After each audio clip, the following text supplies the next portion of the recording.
have a picture in my room, and and every day I think these are two people whom for a very long time, even as a kid, as a child when I grew up, I clearly knew this for a fact, and everybody knew this in our family, and there are many others who knew this for a fact. They are spiritual partners. I have a picture in my bedroom, and that's, right from my childhood, I knew this. I've been following them, and I've met both of them many times.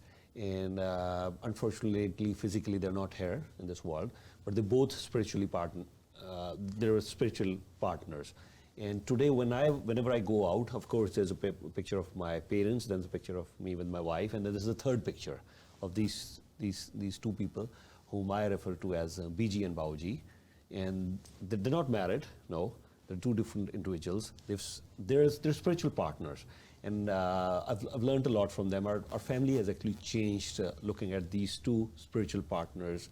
And they have a massive influence on our family, on me, and everyone in our family. As a matter of fact, my trajectory of life has changed a lot because of these two spiritual partners.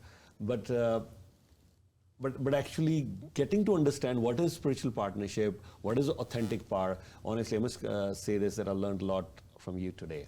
And I'm just sharing my experience, another experience with you today.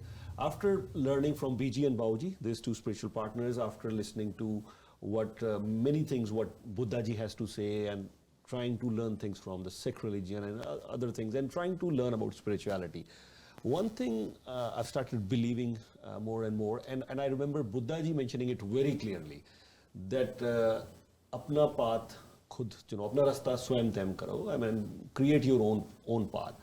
I think so, and I want your opinion on this one. I think so. Whenever we're on any spiritual journey, whether it's creating a spiritual partnership or a journey or whatever it is, I don't think so there is any set or defined path. Because then, if I say this is a set path, this is a defined path, then I'm again confining to the religious aspect of it. Because this is how in my opinion, this is how I differentiate. When I talk about religious aspects, as much as it gives me the ground, the religious aspect, whether it's the Sikh religion or the Hindu religion or the Christianity or Buddhism, all these provide me a solid ground for the spiritual path.